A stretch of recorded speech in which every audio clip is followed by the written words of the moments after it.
एक पहाड़ी के नीचे रामगढ़ नाम का एक गांव था।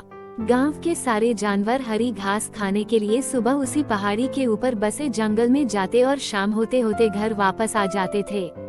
हर दिन की तरह लक्ष्मी नाम की एक गाय अन्य गायों के साथ उसी पहाड़ी के जंगल में घास खाने के लिए गई थी।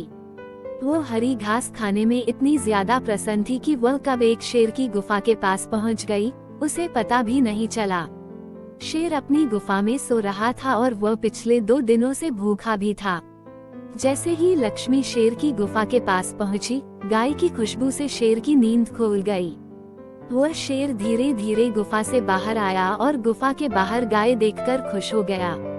शेर ने मन ही मन सोचा कि आज उसकी 2 दिनों की भूख मिट जाएगी। वो इस तंदुरुस्त गाय का ताज़ा मांस खाएगा और यह सोचकर उसने एक तेज दहाड़ लगाई। लक्ष्मी शेर की दहाड़ सुनकर डर जाती है। जब वह अपने आसपास देखती है तो वहाँ दूर दूर तक उसको कोई भी दूसरी गाय नहीं दिखी। जब वह हिम्मत करके पीछे मुड़ी तो उसे सामने शेर खड़ा हुआ दिखाई दिया।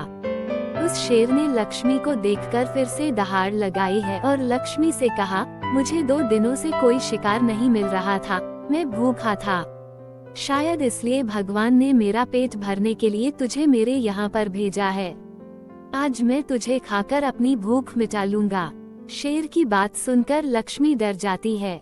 वो रोते हुए शेर से कहती है, मुझे जाने दो, मुझे मत खाओ। मेरा एक छोटा बच्चा है जो अभी सिर्फ मेरा ही दूध पीता है और उसे घास खाना अभी तक नहीं आया है। लक्ष्मी की बात सुनकर शेर हंसते हुए कहता है, तो क्या मैं अपने हाथ में आए शिकार को ऐसे ही जाने दूं? मैं तो आज तुझे खाकर अपनी 2 दिनों की भूख मिटाऊंगा। शेर के ऐसा कहने पर लक्ष्मी उसके सामने रोने लगी और विनती करते हुए कहती है कि आज मुझे जाने दो।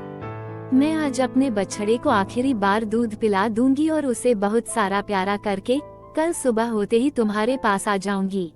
फिर तुम मुझे खा लेना और अपना भूखा पेट भर लेना।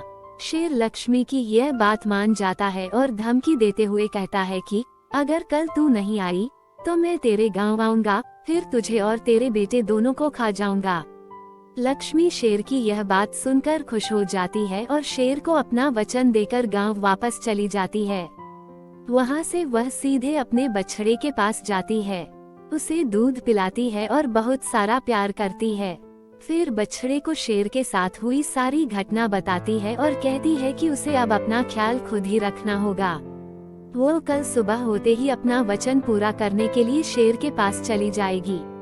अपनी माँ की बातें सुनकर बछड़ा रोने लगता है। दूसरे दिन सुबह होते ही लक्ष्मी जंगल की तरफ निकल जाती है और शेर की गुफा के सामने पहुंचकर शेर से कहती है, अपने वचन के अनुसार मैं तुम्हारे पास आ गई हूँ, अब तुम मुझे खा सकते हो। गाय की आवाज सुनकर शेर अपनी गुफा से बाहर निकलकर आता है और भगवान के अवतार में प्रकट होते हैं। वो लक्ष्मी से कहते हैं, मैं तो बस तुम्हारी परीक्षा ले रहा था, तुम अपने वचन की पक्की हो, मैं इससे बहुत प्रसन्न हुआ। तुम अब अपने घर और बछड़े के पास वापस जा सकती हो। इसके बाद वे उस गाय को गौ माता होने का वरदान भी देते हैं और उसी दिन के बाद से सभी गायों को गौ माता कहना शुरू कर देते हैं। इस कहानी से सीख मिलता है कि हमें जान की बाजी लगाते हुए भी अपने दिए हुए वचन को पूरा करना चाहिए। ऐसे ही वीडियो के लिए मुझे सब्सक्राइब करें।